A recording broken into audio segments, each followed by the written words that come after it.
Hello everyone, this is Defense Politics Asia, and this is the summary for the day of 925 for the 5th of September. It's also known as the situation report or the SITREP. And we got the frontline changes report as usual is already out. If you want to look at this map, the map is in the description below, and you can actually find the frontline changes report here, and also do check out the conclusions from yesterday, or rather this morning, depending on which time zone you are at. Yeah, so anyway, it's talking about logistics. Anyway, we're going to continue on the strategy and tactical reporting. We're going to go from the southern, the Kherson region all the way to the Kursk region. And in the Kherson front, we have the Russian forces reportedly still attacking towards the Dnipropetrovsk direction, according to the Ukrainian Defense Ministry. This time round, we have the Russian Defense Ministry chime in a bit. They say that they have inflicted losses on the Ukrainians at Dnipropetrovsk. Dnipropetrovsk. Probably this is not Dnipropetrovsk, but no. Anyway, yeah. So let's see how this goes. I will check it out later. Maybe I mapped it in the wrong place, but there is shelling reported at Kherson. So that's about it. That's all from Kherson. Not a lot of things happening around here. We move into the Zaporizhia front. At the Zaporizhia front, Orikhiv sector continues to have things happening. This time around, Russian forces attacking Ukrainian forces in Orikhiv, probably just bombardment, and fighting reported at Robotine, according to the Ukrainian Defense Ministry. You can see information is over here. And that's all from the Zaporizhia front. Very quiet, generally speaking. We move into the Donetsk front. At the Donetsk front, we have fighting reported along the Voleda line. And I think I can't... Okay, let's cover this part first. Along the Voleda line, Russian forces allegedly attacking towards Velika Novosilka, or maybe just shelling, according to the Russian Defense Ministry. Fighting is reported at Preshestivka, but largely it's talking about the consolidation of Preshestivka. Russian forces are also attacking towards Novoukranka, according to the Russian Defense Ministry. Maybe this is also just shelling report. So that's about it in this region here. We move into the Vodiane region. So let's put in Konstantinivka also. Fighting is reported at Konstantinivka towards Katerinivka. This is Katerinivka, and so fighting is reported at Vodiane and Voleda. There is no updates regarding the situation at Vodiane yet. Of course, there are other rumors from other reporters and whatnot. But no, I follow my trusted sources. So as usual, just now mentioned Preshestivka and Novoukranka. So this is the general strategic picture over this sector of the Donetsk front. Moving further up north, over at the Marinka region, fighting is reported at Maximilianivka, Georgievka, and Krasnohorivka. Nothing particularly special about this. This, as usual, information coming from the Ukrainian Defense Ministry. And we move into the northern, the southern part of Pokrov front. Fighting is reported in this region with Russian forces having frontline changes, with the Ukrainian mapping confirming Russian capturing at least half of Lysivka, heading towards Khernik, as well as flanking south of Ukraine's, while the Russians already have pretty much very close to them over in the north or east of it. And so fighting is reported at Ukraine's as well. Fighting is reported at Donelivka. Fighting is reported at Helesinivka. So the Russian forces are seemingly focusing more towards the southern part of the Pokrov front. Although this part we already have mapped this as under the Donetsk front. So some geolocation, including an FPV drone hitting an armored reconnaissance vehicle, as well as further away, another FPV drone hitting a self-propelled artillery near Sukurine. So Sukurine, correct. So that's about it around this area. So instead of the Russians now pushing direct for Pokrov, they're pushing south. So looks like they have something different in mind. So they definitely have gotten the Ukrainian attention, and then now the attention shifted elsewhere. So that's probably what's happening right here. So we move into the Selidove sector. Russian forces are attacking in the region of Memrik. There is fighting reported at Mikhailivka.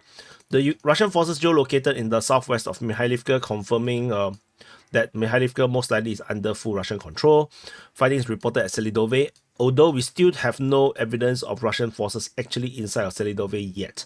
And Russian Defense Ministry announced the capture of Zavidne, which is of course very late because the capture was reported on the 18th of August, and we are already in like almost a month past that. And further up north, over in the Horodivka sector, fighting is reported at Horodivka, Novo-Horodivka, as well as Zuravka. So largely, the situation here remains pretty stalemate-ish. The Ukrainians are mainly reinforcing this area because this is the direct route to Pokrov. So that's all. In the northern sector of the Pokrov front, fighting is reported to Zeline Pole, Vozdevzenka, Novotoreksky, and Myrolyubivka. I have to put a caveat to the Novotoreksky. They call this Novotroitsky, but there is no Novotroitsky over in the front lines. The closest Novotroitsky is actually pretty far away. It's over somewhere around here. I forgot where. Somewhere far away. It's not at the front line. So take this with a pinch of salt, but it doesn't really matter this exactly where the front line is, where Myrolyubivka is. So I just want to put that caveat. There is no Novotroitsky in the region here. We move into the New York front. At the New York front, major updates over at the New York sector. So first thing first, we cover away this area. Russian forces are attacking towards Sukabalka and Pentamelanivka, according to the Ukrainian Defense Ministry. So let's push this aside. Over in the New York itself, New York region itself, fighting is reported at Nelipivka. But the Ukrainian mapping have shown that the Ukrainians have retaken the entire northern part of New York, according to the Ukrainian mapping. So that's bizarre, but they also mapped that the Russians have taken the flanks of New York. So which means that the entire east and western part of New York is entirely under Russian control, but the Ukrainians retaken the north. So somehow we have still the Ukrainian Defense Ministry talking about fighting at Leonidivka. So the first time this was reported was on the 1st. Now on the 5th, we have this repeat of this report again.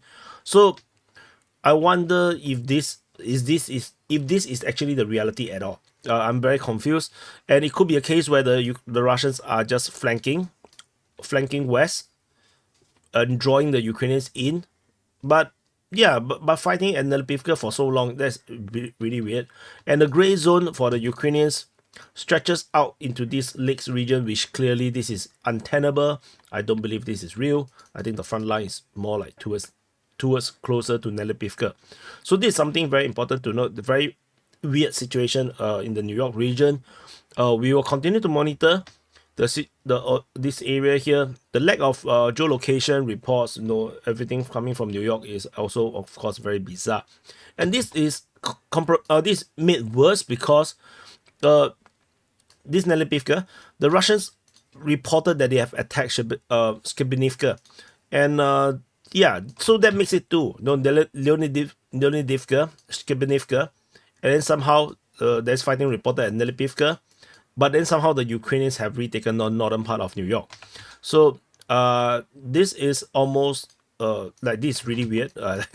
Like this is super weird. So how to reconcile this? I'm not sure yet. Like, what is this? This is a fish trying to jump into the net to let you catch it. I'm not sure. It looks like it looks like a net, right? And then the fish just jump into the net. So I'm not sure. It looks a bit weird. We will continue to monitor.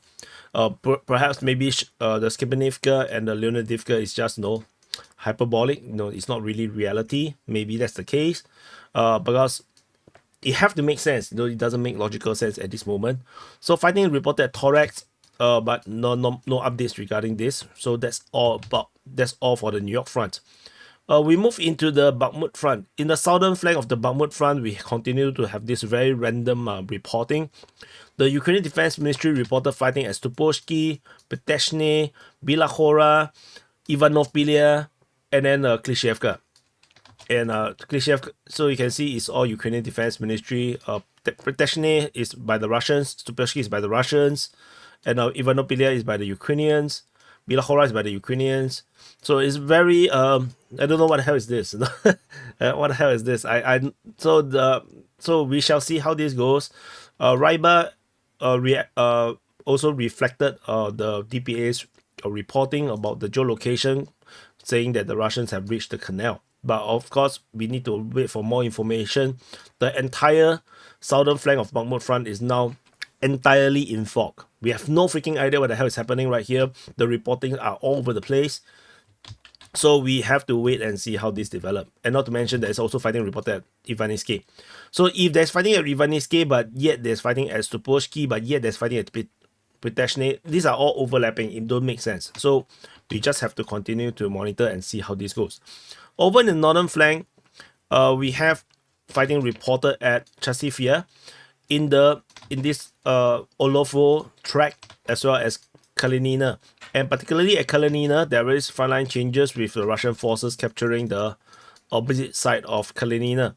So although I'm not sure if this is actually part of Kalinina or is this part of Chasifia, I'm not sure. No, in this sense, I didn't really check the address, but anyway, the Russians have made progress. In mapping is from the Ukrainian mapping, so this is most likely the reality.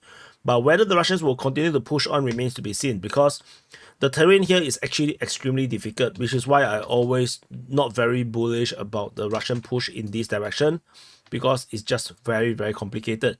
You need a lot more troops in order to overrun such a position. There's forest, there is a very random hilly region, you have urban regions.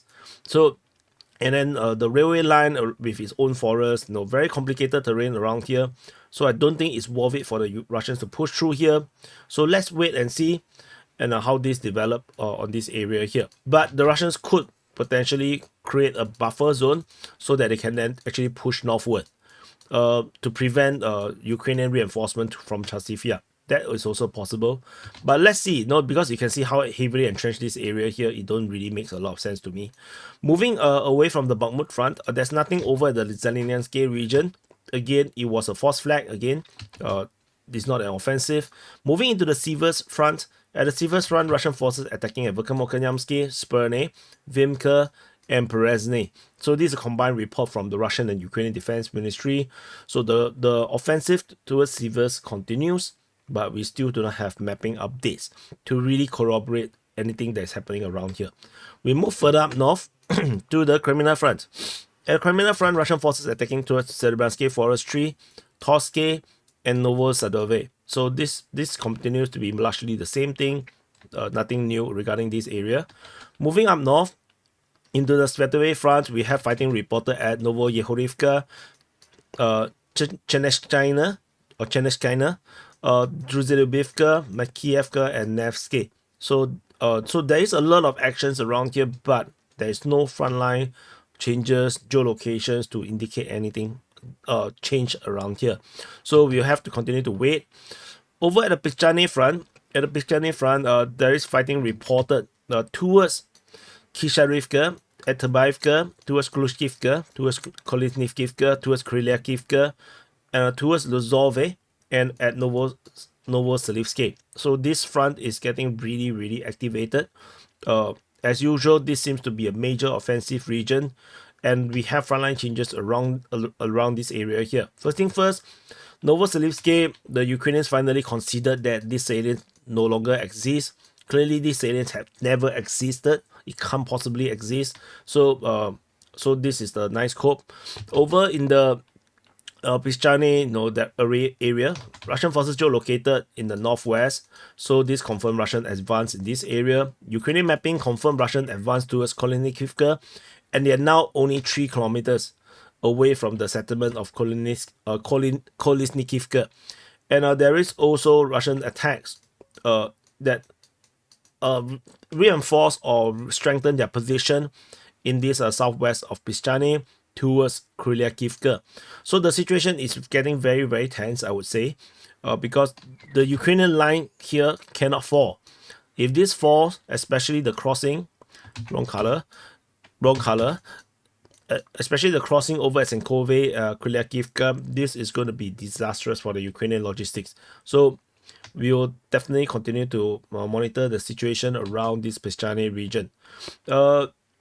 over at the there's fighting report sheriff here. Yeah. But this one is more like probably shelling. I would say I just indicate this as a fighting just in case, but most likely it's just shelling. Over at the Kupian's front, fighting reported at Sinkivka and Petropavlivka. This is the usual. So there's nothing special about this as well. We move into the Kharkiv front. At the Kharkiv front, we have fighting reported at Starisia, Lipsy, Mali Prokodi, probably just shelling, and Verchansky Kotori also probably just shelling. So the situation remains more or less the same. Strategically, nothing really changed around here, except that the Ukrainians did try to do a counter-offensive operation or counter-attack in the Lipsy region. They have taken part of the forest as they attack this area. This is actually a high ground.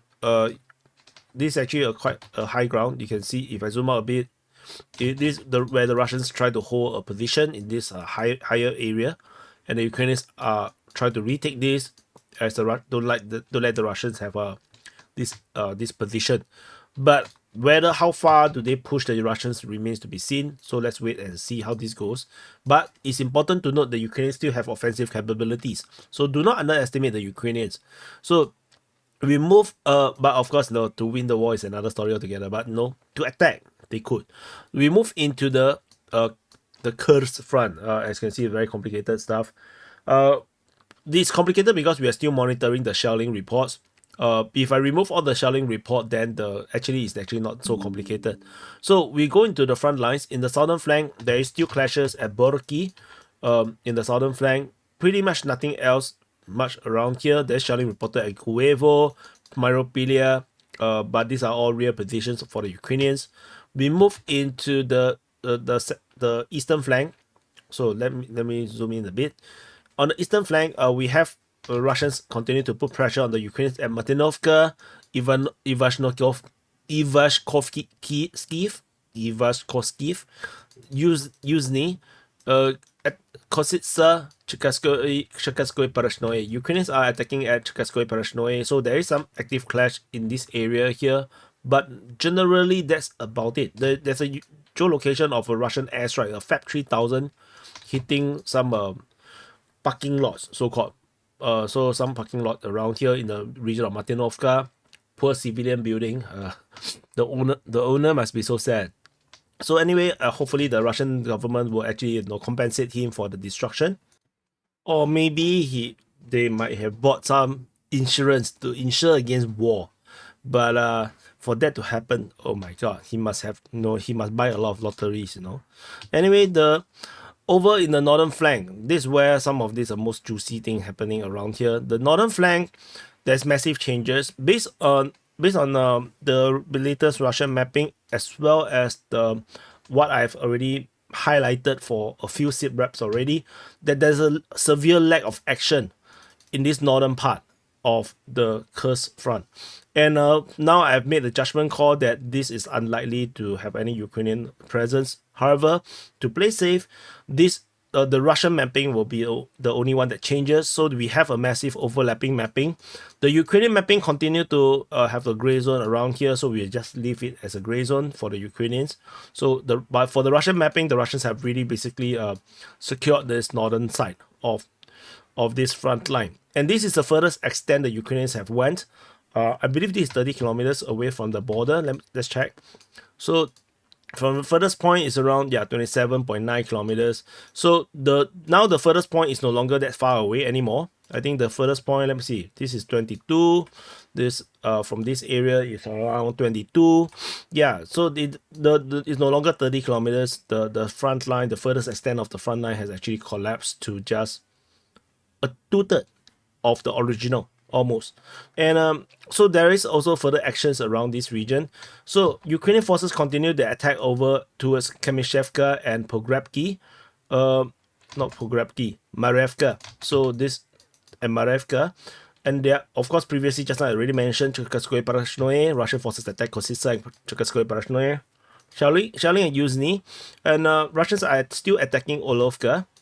Novaya Shoroshkina as well as Malaya Lognia. Ukrainian forces are also attacking Malaya Lognia. So this is very weird because the Russian mapping actually disclaimed this entire Malaya Lognia region, and it's really, because they disclaimed this area, so I just have to follow. So I map it as under firm Ukrainian control. Basically, Ukrainians have captured it, but the fighting is really being reported around here, according to the Russian Defense Ministry. So it could be just shelling. As a result, we're not sure. We'll continue to monitor the situation, because this is continuing to be pretty much of a gray zone at this moment. And then the Ukrainians are still trying for Karenevo, this Matveyevka as well as Ogovka. Is it Ogovka? Yeah, Ogovka. So they're still trying in that region here. So largely the situation remains, the strategic situation actually didn't change. It's pretty much the same thing, because I have already highlighted this possibility a long time ago. So this closure of this northernmost part of the northern flank has been a long time coming. So the fighting at Pogrebki, in the Kamishevka region, Malaya Lognia, the Karenevo region, Pachikaskoye Parashnoye region, these are all the same thing, the same reports, largely for the past week or 2 weeks. So there's really not much changes, except that we have to now accept that the Russians do not have this salience over at Malaya Lognia, which still didn't change anything, because this change could have happened 2 weeks ago and we didn't know. So the fighting is still largely in this area. So, but it's still weird, because if you look at the reports by the Russian Defense Ministry for Malaya Lognia, they said that the Russians they repelled Malaya Lognia, an attack by the Ukrainians in the direction of Malaya Lognia. So how is the fighting in the direction of Malaya Lognia when there's no Russian troops at Malaya Lognia? So this is the discrepancy between Ryba and the Russian Defense Ministry. So I have a strong feeling that we may have to put back the Russian troops around this area. Maybe there will be some geolocations that suddenly will drop, showing Russian forces at Malaya Lognia. So we will definitely continue to monitor, but mapping wise, we'll follow the Ryba's mapping first, and we will correct it when we have more information. Shelling is reported at Novo Ivanovka and Lyubivka and Obokhovka. Not very important. These are just real positions for the Ukrainians, for them to launch attacks. These just real positions, where they do rotations. So over at the western flank, there is no more fighting reported at Komarovka. Interestingly, only the Russians are putting pressure on the Ukrainians over at Snagorsk, Vishnevka, Vinebzanoye. How come I suddenly cannot pronounce that word? Vinebzanoye and Godievka. So the Russians are the one attacking. Particularly, this area is interesting, and there's also severe lack of fighting. There's no report of Krasno-Otyabrsky. There's no reports about Penosovka. So it's the intensity suddenly, at Snagorsk have dropped by a lot, like suddenly. So we'll just have to continue to monitor and see how this develop. And then over in the rear positions, there is another geolocation of another destruction of M270 and HIMARS. So M270 is the track version of HIMARS, which have double the payload, and again get destroyed against their operating very close to the front line and the border. They are merely 16.8 kilometers at the furthest extent 30 kilometers, and they are probably supporting operations around 30 over kilometers to at the furthest around 50-60 kilometers. So they are very close to the front line, generally speaking, and they got destroyed again. They got struck by Iskander, their nemesis. So yeah, it is weird. So anyway, there's further shelling reported in the rear position at Klibine, Sumy, and Kristenkove, but not very important. These are all too far away from the front line. Shelling reported at Pisarivka, not important as well. And then we have a cluster of shelling reported in the Tekino region at Obodi, Biropilia, Vrosba, Stary Vilki, Boyaro Lekhachi, and then what is this called? Kuruzok, as well as Lupsove, I think. Sorry, Lupnove. So a huge number of shelling around here. I wonder if this is a sign that the Ukrainians have gathered a lot of troops to warrant such amount of shelling in this area here. But we shall see. Like I mentioned, the window to attack Kloshkovo, to pincer Kloshkovo is closing, and I think that the chance of doing this offensive is pretty much over. If they go, then it will fail very drastically. Shelling is also reported over at the Khrushchev region, at Khrushchev, Olivka, and Yampil. But generally, this area have died down by quite a lot, and it looks like this offensive towards Oreo is unlikely to happen as well. So anyway, this is the situation report for the day of 925 for the 5th of Sep. Do press the like button, subscribe, and check out the conclusions over here and also later. And I'll see you guys in the next update.